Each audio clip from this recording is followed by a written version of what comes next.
Hello, I'm Yolanda Nava, and this is Do You See What I See? We have a dynamo of a guest today. She's a self-made media mogul, entrepreneur, and producer, Nely Gala. Welcome, Nely.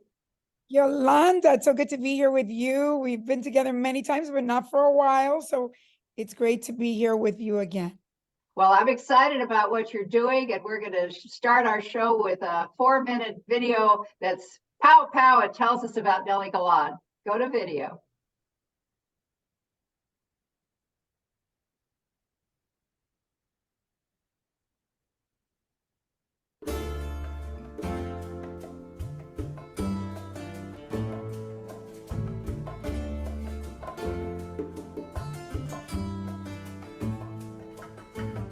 I came to this country when I was 4 years old with my family.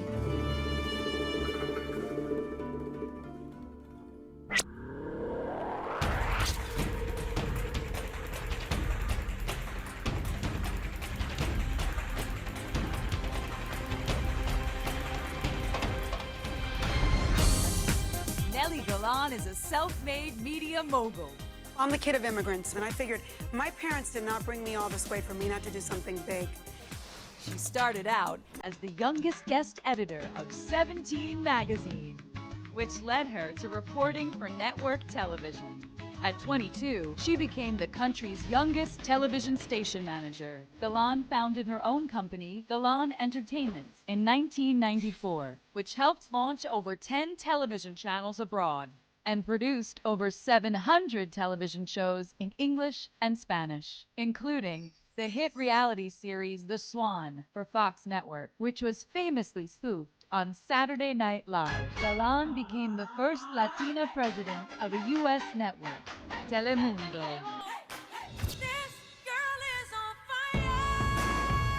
Galan has since started the Adelante movement to unite and empower Latinas economically and entrepreneurially. Because Adelante means move it, move forward. The media and the U.S. government took notice. Here with us now, Emmy Award-winning producer Nely Gala. I wanted to say, if you're not looking for Latinas in your corporation, you're missing the boat. Our goal is to train as many Latinas as we can. Well, you can see her excitement. I'm excited. Adelante. Thank you for teaching me a new word, adelante. And now, Nely has a New York Times best-selling book and a platform called Self-Made for all women. My charity is for women entrepreneurs. You are so positive. But I love your slogan. You know what her slogan is? Don't buy shoes, buy buildings.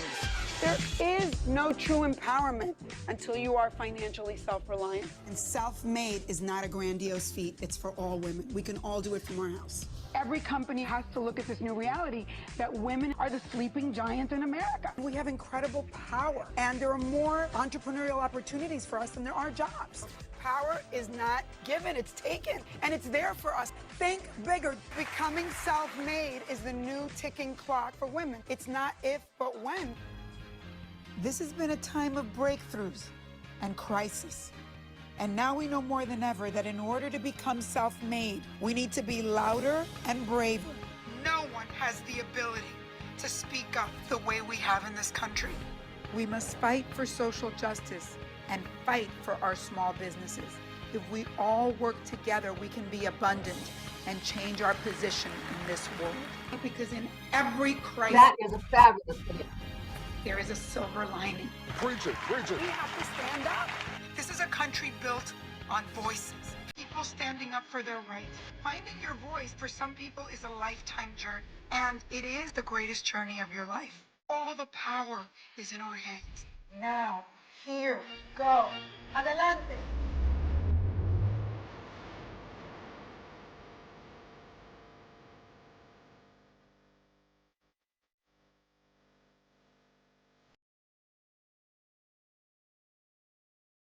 Well, welcome back. That's a fabulous video, Nely. And Thank you, Yolanda. Thank you. It's been a journey, as you know, to find my voice, as for so many of us. but you had a voice at a very young age. And let's go back in time, because when I interviewed you for It's All in the Field, you gave me two very powerful contributions, and one was about what you learned from your mother. Let's start there, because she gave you some powerful messages, and then you were in a position where you had to challenge your parents' more cautious messaging. Mhm. But Yeah, I think, listen, I think that I am everything I am because I am an immigrant, and I did have a traumatic immigration experience where my parents left a communist regime from one day to the next and lost everything and had to start all over again. And the good messages I got from my parents were about being proud to be Latina, that being Latina was the best of both worlds, that I had this beautiful heritage, and that I got to be fully American and fully Latina, and that that was a privilege and a gift that a lot of people around the world wish they could have, and that I was given that gift because of a tragedy. And then the other thing that I think both my parents taught me is, because they came here and started all over again when they were about 40 years old, they had us late in life. And, you know, to start all over again, I can't even imagine if at my age I'm starting all over again, but they never complained. They went back to work. They were both professionals and had gone to college and had to go back and work in factories. And we're just grateful to be here and to be in this country. And so that work ethic, that gratitude, that love for my country, that patriotism to the United States has really served me. What didn't serve me is that they had the fear that immigrants have to not rock the boat, to not speak up, to not feel that they deserve the best this country has to offer, and that sometimes when you love your country, you still can argue with it, you still can protest, you still can, you know, they felt that that was not okay. Because to be fair, when you come from a communist regime, if you speak up, you go to jail and you get tortured. And, you know, in many Latin American countries, Yolanda, you know that there's a term for it, and it's called desaparecidos, the disappeared.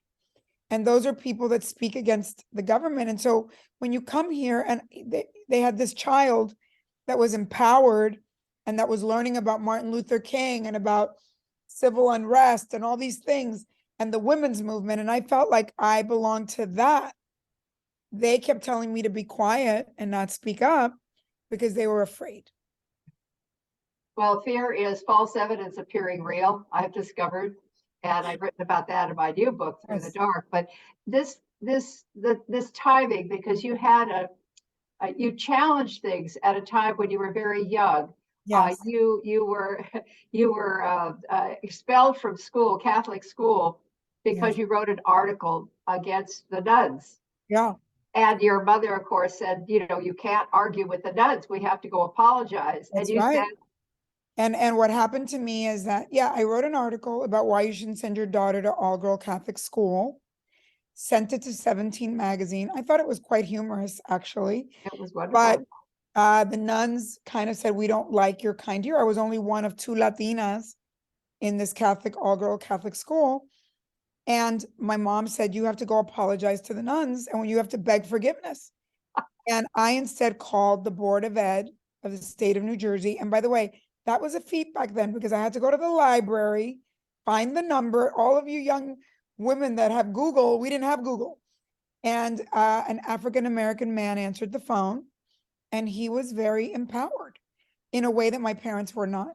And I said, can they do this to me? Isn't this a First Amendment issue? And he said, well, it's a private school. They can do whatever they want, actually.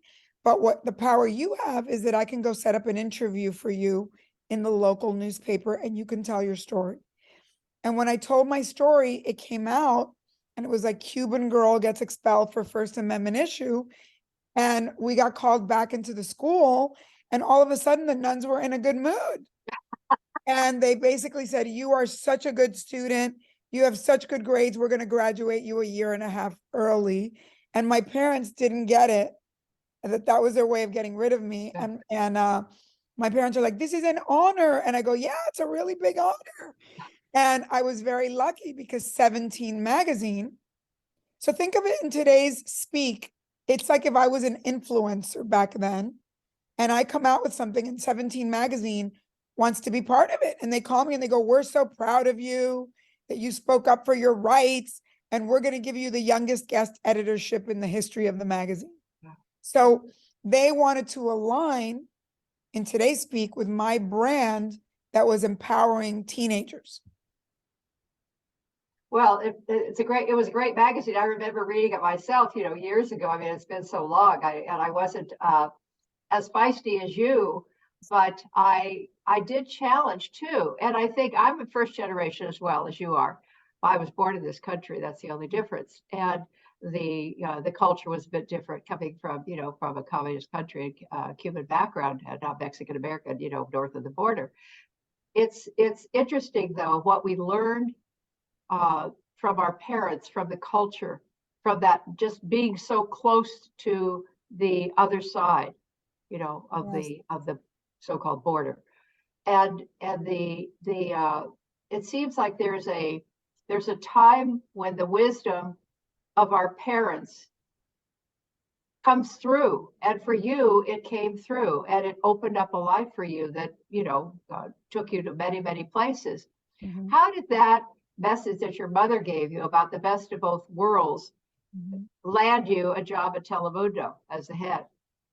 Well, I think what happened is I was working actually through that 17 magazine job. I also got a job doing a TV show for teenagers that was kind of like the 60 Minutes for teenagers that PBS was doing. And from there, that job got me a job at CBS Network in Boston, being what they call today like a producer stringer. It's like somebody that does a lot of segments that go on the news, and then you see Diane Sawyer's face or whoever's the anchor. And I was interviewing a guy that is now like he's almost 100. I think he just turned 100. Norman Lear, who was a very big producer at the time, and I interviewed him for a special that Diane Sawyer was doing on John F. Kennedy. And after the interview, he says, "What are you? Are you Jewish? What are you?" I go, "No, I'm Cuban, I'm Latina." And he goes, "My partner and I just bought the first Spanish TV station in New York. You should come and work for us." And I was just like, really? Spanish TV station? That's like what my parents would like. And I thought it was like disgusting. Like a lot of Latinos or a lot of minorities, at first you don't like the Latino thing or the minority thing or whatever. And I said, "Sir, I'm working for CBS and I'm going to grow up to be a network correspondent." And he's like, "That sounds like a factory worker to me." He goes, you don't get it. You're working for two guys that are multimillionaire. My partner's almost a billionaire, and we're going to start a business. Don't you know you're Latina, you're bilingual, and you don't know that the Latino market's going to be a multi-billion-dollar market, and you're going to be employee one of a media company? Are you stupid? And when he put it that way to me, I was like, you know what? Like, and he goes, "Young lady, are you rich?" I go, "No, sir, I'm not." And he goes, "Well, we're rich. And if you're not even like, if you don't even know what you're doing, you're going to be very well off because you're going to be employee one." And I often think back to that moment, Yolanda, because I made the best and greatest decision of my life, leaving CBS and going to a startup, what would be in today's world, a startup. I don't know that many young people, including my son, would make that decision, because I think when you're young, your ego wants the more glamorous of the two jobs. And because I was broke, because my parents had gone through so much, because I felt that I really needed to make money and I needed to do something, I needed to be around people smarter than me, people that knew about money. I didn't choose the job. I chose the two very wealthy entrepreneurs. And I think that has served me very well. I've never chosen a job ever since. I've never chosen I choose people over jobs. Because you know the saying in Spanish, "Dime con quién andas y te diré quién eres," right? Tell me who you hang out with and I'll tell you who you become. And I think that is the truest thing in the world. It isn't really about the job. It's about being around people that make you grow. And I became employee one of what is now Telemundo. It's an amazing story, Nellie. It's one of those. No wonder you wrote a book later about the swan, because how does the ugly duckling grow into a beautiful swan? That's And right. your experience coming from a disastrous situation, coming into an entirely new country and having to face all the things that immigrants have to face in this country, Right. and start all over again is a very frightening place for your parents and for yourself, I'm sure. It is. And I think what we're experiencing in today's world, we just went through a pandemic, we've had economic issues. I tell young people all the time, after the pandemic, my son said to me, "This is the worst thing." And I said, "Son, life is an obstacle course." And Yolanda, nobody knows this better than you.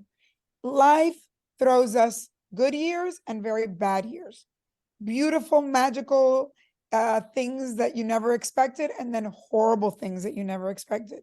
And I think that if you don't learn to be, first of all, someone who is committed to growing all the time, and someone who is flexible to pivot and to change, and to realize that what was yesterday doesn't mean it's going to be tomorrow. And I think other people around the world have this advantage over us, because people in third world countries know that bad things happen to good people all the time. And they're prepared for that mentality.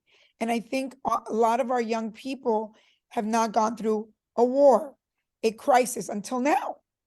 And so we're very entitled, and we think somehow we deserve this wonderful life with no problems in it, when the rest of the world suffers so much. Well, I think I know in my time, and I'm ahead of you by, decade and a half or whatever, but in our time, it was you were going to meet your Prince Charming and get married and, remain married. I still have high school friends who have been married, 40 or 60 years. Yeah. I Yeah. can't And imagine. in my book, Self-Made, I said, we have to kill the notion of Prince Charming, Yeah. because if, as women especially, but also men, like, I think that this idea that someone is going to save you, and sometimes that someone is a mate, but it could be your boss, or it could be the company you work for, or it could be the government. When you put your happiness and your ability to succeed in the hands of another person, you stop taking responsibility, and that's when you become a victim. And so, to not be a victim, I think we have to kill the notion that there's a savior that is going to help you, that you have to be your own savior.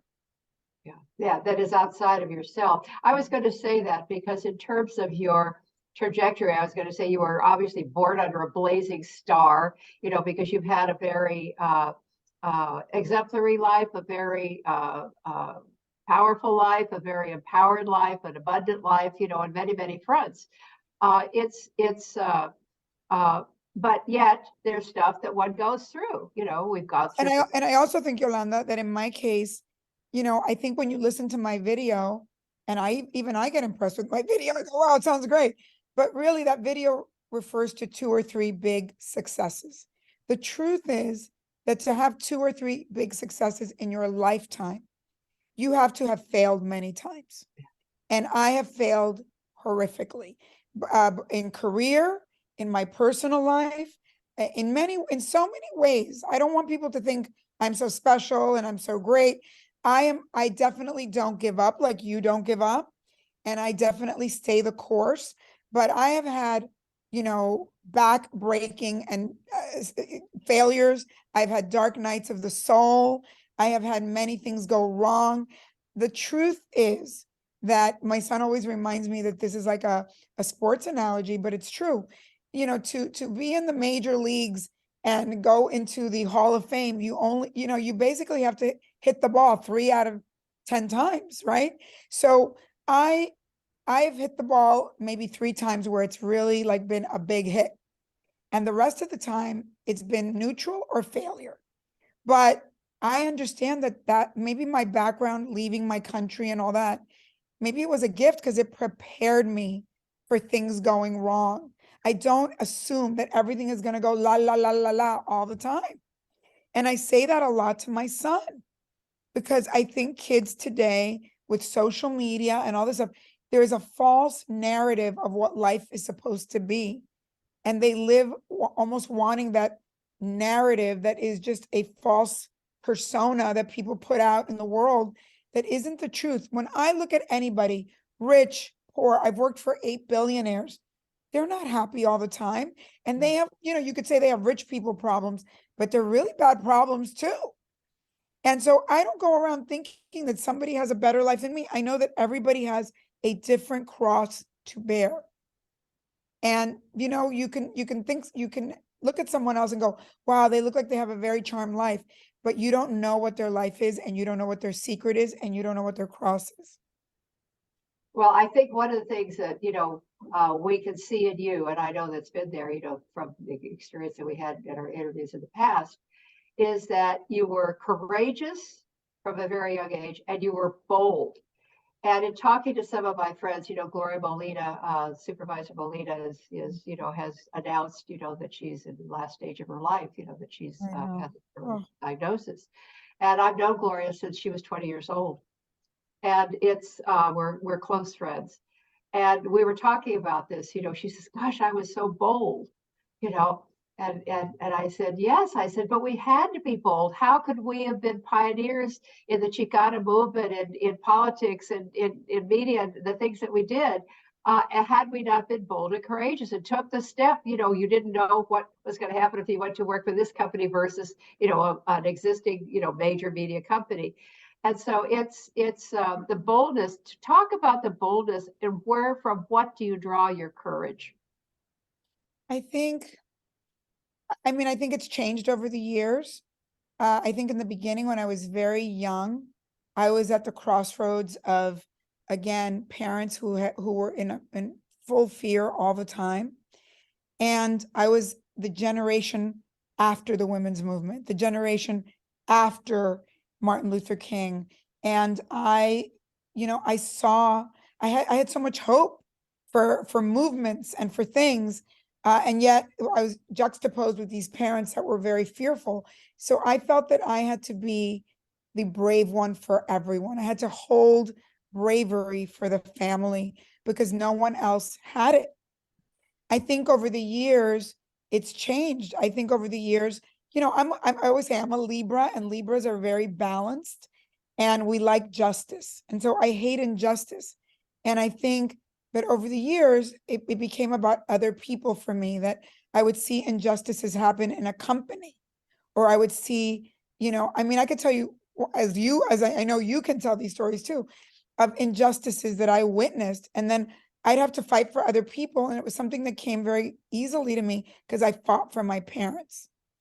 And sometimes that's, as you know, Yolanda, sometimes that's not good in your personal life because you're saving other people. And sometimes you forget to save yourself, right? But I think that sort of was my North Star, is to fight injustice wherever I saw it. And, my son has said to me, Mom, I have witnessed you making a grown man cry. And I go, yeah, I'm good at that because I have a way of saying things that's almost, I don't know. I think, well, in my book, I talk a lot about taking acting lessons, which I've done. I think when I was very young, I was very I did not come out of the womb with this voice, but I was very introverted, and I am kind of introverted, but I started taking acting lessons, and I would read the part, I tell women that my favorite part to read is Olivia Pope in Scandal, because Shonda Rhimes, I don't know how many people know about her. She's a beyond introverted, very quiet writer, African-American woman writer. And she writes these women that are like chingonas, that tell men off, but do it in a very intelligent way. I never wanted to be like a scandalous person. I wanted to have a voice that would be very intelligent so that the person couldn't deny what I'm saying, right? And Yolanda, I think that I got asked by NBC to go on Celebrity Apprentice when they started the show because Donald Trump had a lot of lawsuits against him from Latinos on job sites. And they said, we need a Latina who can speak up to Donald Trump. And who knew what was going to happen to Donald Trump? But I went on the show and Donald Trump yelled at me in the first episode, and I put him in his place in a very elegante, business-like way, but not allowing him to do that. And the only reason I knew to do that is because I had practiced so many times, both in acting class and then in real life with other even bigger billionaires than him, bosses. And it's funny because I'm on a board right now with a lot of billionaires, and it's so funny because I'm the most powerful voice in the room, and I think it's because I lost your audio. We lost my audio. Yeah, it just went silent on my end. Oh, can you hear me Are we now? okay, Marty? Huh. Yeah, it just cut. It Can just you hear me cut. now? I hear you, Let's but keep going let's because keep going. he can edit. He He can can edit. he can patch So it, yeah. I think that I've had so many billionaires as bosses and as clients that I also know that they don't respect people with no voice. So I got in the beginning, I was afraid. Then I tried it, and then they were like, okay. And I realized that they like it. They like people that are not afraid of them. And so I had practiced so many times that by the time I got to Donald Trump, it was a walk in the park. Well, yeah, By the because way, he's a bully and he's a coward. Ultimately, he's a yeah, coward. yeah. So I think that it is, finding your voice is something sometimes you have to practice, because not everybody comes out of the womb with a powerful voice, especially coming from the backgrounds we come from. Right. Yeah, the boldest was something that, Gloria was a quiet, relatively quiet young woman. And then we were invited to speak at the California Commission on the Status of Women, and she spoke. And I made the joke after, for 20 years later at all our reunions, that, she started talking back at that commission meeting, and she hasn't stopped since, which is, very empowering, Well, because I think once you find your voice, there's no turning back. I try to explain to women that it's like watching American Idol or The Voice, the TV show The Voice, where you hear people sing and they're imitating somebody else and they don't have a unique voice. And for a while, sometimes you have to practice in someone else's shoes, in someone else's voice. But eventually you find that hidden voice that's inside of you that always wanted to come out and that was afraid. And when you find it, there's no turning back. It's important. And these times require that voice. So your inner strength, you've grown through taking classes. You somehow managed to find time to get a doctorate in psychology. Yes. You've grown your education. You've taken different twists and turns, self-improvements and yes. Self-mastery. Yes. So talk about the self-mastery piece of what you've done. Well, I think for me, I always say, like, my number one value, my mantra to myself is to grow every day by any means necessary. And, I don't know if you ever met Lisa Quiroz, who was Lisa Quiroz was the Latina President of the Time Warner Foundation. Before that, she launched HBO en Español, and very successful Latina. And she said to me once, I consider it the greatest compliment of my life. She said, you're the only woman I've met past 30 that has really evolved to places that I never thought you would go. And I said, thank you, because I pride myself on that, because I think you cannot be afraid to completely blow up your life and start over. And also look at yourself very introspectively and say, has what's gotten me here still working for me? Do I have to change my game? What are my, and not be, again, it goes back to never being victimized.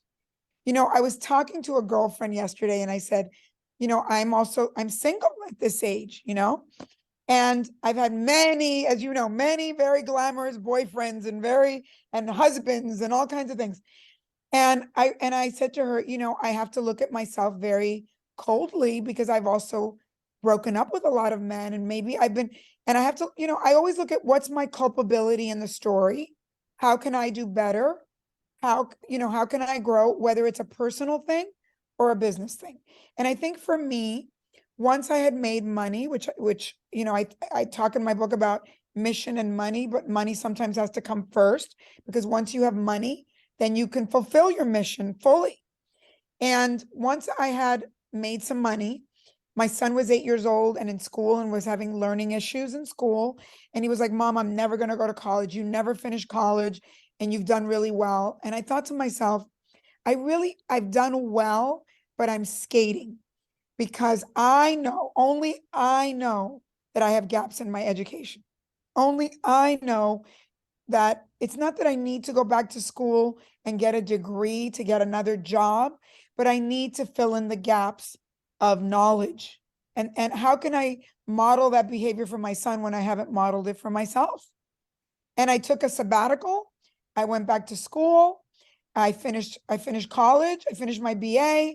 I got a master's and doctorate in clinical psychology and really focused on the psychology of money in multicultural communities, which turned me into a whole new career, a whole new point of view, a whole new legacy for me, because I realized that our community and other communities of color were financially illiterate, and that was affecting deeply our empowerment in our own communities and our ability to wealth build and leave a legacy to our children of college and of greater learning. Well, let's talk about that a little bit. Your book and your organization, nonprofit organization, Adelante, provide tools. Both of those Yes. Projects that you did, let's call them projects, have shaped whole new ways of being for yourself and for many, many other people. Yeah. Because many of us don't know what to do. And so what are some of the tools, what are some of the steps, important steps that women have to think about, people have to think about? Well, first of all, it's good for everybody to hear that when I went to school and I got my doctorate, I wrote my dissertation about this phenomenon of, illiteracy in our communities, financial illiteracy. And the dissertation became a book, and the book is called Self-Made, Becoming Empowered, Self-Reliant, and Rich in Every Way. And I think the title says it all. I wrote it for women because I felt like, women are the gateway to the family, and particularly Latina women. And I wanted those women to think differently, to have a mind shift that said, I need to have my own money. I need to be self-reliant economically. I need to teach my children about empowerment, because if I'm not empowered, they're going to marry women that aren't empowered. So it started with them. And I started doing tours around the country with the kind of women that women want to grow up to be, not just celebrities. After coming from a lifetime of making shows with celebrities, I knew that women really wanted to meet women that they could be, whether it's a lawyer, a doctor, a politician, an entrepreneur. I wanted them to see it, to be it.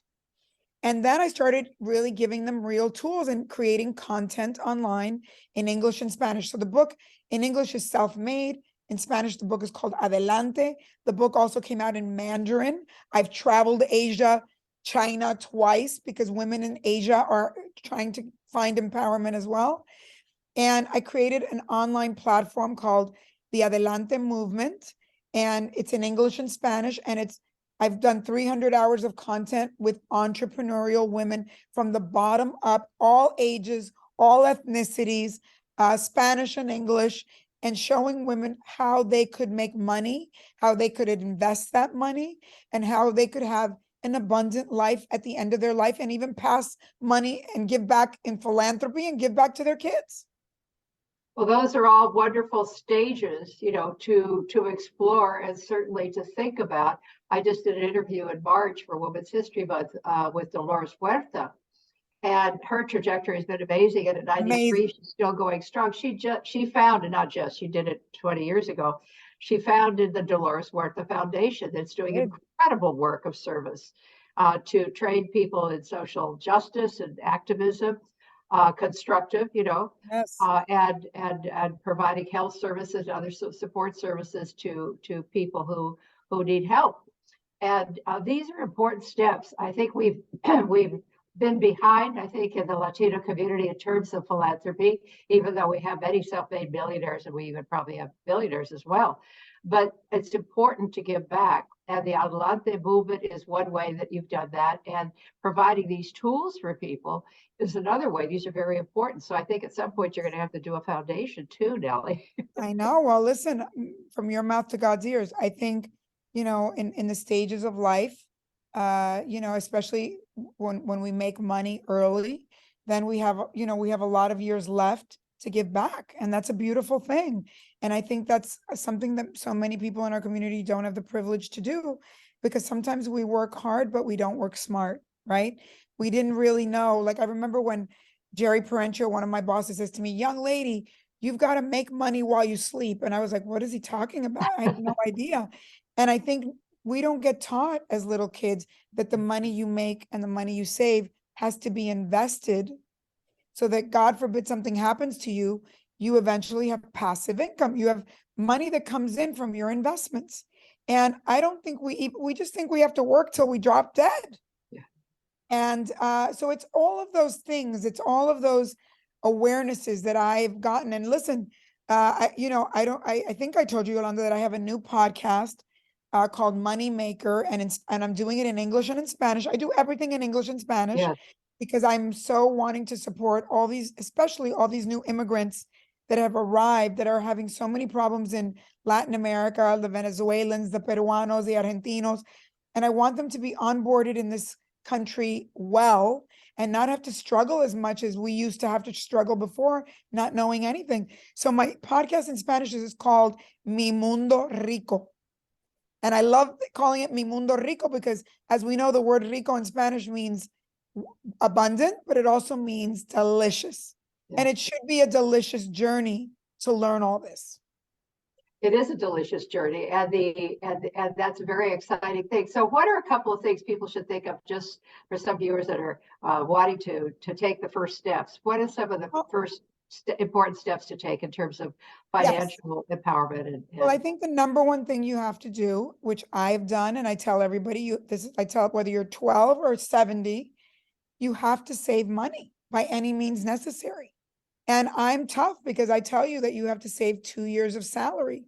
And that means that whatever you have to cut, I say sacrifice is not suffering. You have to sacrifice for a short period of time so that you have, amassed a little bit of money, which is your security blanket, so that money allows you to begin your journey in financial literacy, meaning you can invest that money, whether it's in real estate or whether it's in stock, which that's a whole other journey to learn stock. But if not, you can put it in T-bills. You can, that the government, treasury bills that the government right now is paying 5% on those. Anything that brings you money, that gives you income without you working. That's not your day job. It's your side hustle. And that really requires 2 years of salary, because that way, it gives you 1 year of salary for a catastrophe that happens that doesn't break you, and the second year of salary to start investing. And I think that's how I began. I started at 31. It's not like I knew this early. And I started buying real estate. And by the time I was 45, and I knew nothing, and I knew no one in real estate, but I started going to open houses. I started meeting brokers. I started meeting mortgage. By the time I was 45, I had 19 buildings and could live as a landlord without making one TV show or doing anything else. So it's possible to do it. If I knew nothing, I'm not a real estate agent, I knew nothing. Now, I went that way. In today's world, there are other ways to invest. I'm probably going to stop investing in real estate at this point and invest in other things like the U.S. government. I'm going to invest in treasury bills and in product that comes from the U.S. government, because I'm in a phase of my life of a lot of security, because I just want to have wealth at the end of my life.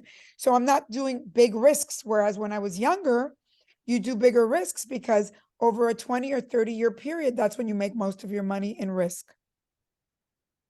Well, risk is an important part of life, and certainly we have to take risks, otherwise we don't get anywhere. And you had a life filled of risk and adventure. I think adventure is very important too, because we learn a lot about it. Yes. I recently was, last Saturday, as a matter of fact, I attended the Las Comadres Worldwide Comadrazo as a finalist for the Nora Award. And I really enjoyed the workshops that they had, the breakout sessions that they had. And I was amazed because there are all these women who are entrepreneurs, Latina entrepreneurs, and they're involved in so many different fields. It's very exciting to see that and to, to listen to their excitement and, their openness and willingness to learn. It was a very exciting experience because I'm not in the business, into entrepreneurial sector. I'm a social worker at heart, really, a writer and a journalist. But the empowerment that's going on among Latino women is very important, and the level of economic growth. What is it? We have 1.5 billion Latina entrepreneurs. We're among the fastest growing group of female entrepreneurs in this country, and yet this isn't reported in the news. Our market, our Hispanic market in the United States, is $2.7 trillion. Soon to surpass the economy of France. So we're still a well-kept secret, but amongst ourselves, we can see role models and people like yourself who are stepping forward and giving back and providing tools and inspiration for the younger generations. I think we come from such a background of humility, and that it isn't cool to sell yourself. And we got to get over that, because we're in a country that if you don't toot your own horn, and if we don't toot each other's horn, I think we see a lot of other communities that figured this out, like African Americans, like the Jewish community, that if you don't speak up and if you don't know who your leaders are and who your heroes are, and if we don't promote each other, we're not going to get there. And we do have this huge economy. We have huge numbers, and yet we don't have the power for the numbers of people that we have. And that we are the #1 emerging market. We are the #1 shoppers in America. We are the ones that are, that are building all these companies, and yet we don't promote each other or ourselves. We gotta look at that. Well, we also need help from the major media, because it's still a black-white conversation. The brown gets thrown in there, but it's not significant enough. And there must be a broader conversation that includes us and what we're doing and the contributions that we made. Like, people don't know that General Santana of Mexico attacked the Alamo because he wanted to prevent Texas from becoming a slave state, and that's a contribution. And we're not told that. We're told a completely different narrative. And the same thing in California. It was the early Mexican Californios in Alta California that prevented California from becoming a slave state. So why isn't this taught in school? That's one of the reasons. By the way, Yolanda, I say that all the time. I go, the biggest problem, and I say this to African Americans who often say to me, Nely, I don't get it. Why don't you guys speak up more? And I go, you don't understand, because our history is not taught in your school. Right. It's just not. So you don't understand that we're so wise, and you could learn so much from our history, because we already know what works and what doesn't work in other countries. And yet our story is not taught. So you just take us at face value, but you don't really know us. Yeah, it's very important. I think that would be a good project for us, Nely. I know, you're right, Yolanda. Ooh, as we're saying it, you're right. That's a project. It is That's very a project important. because it is, we need, in California, it's already a measure that's been signed into law by, it was Jose Medina, a former assembly member who got the bill passed, and the governor Newsom has signed it. It goes into effect the fall of 2024.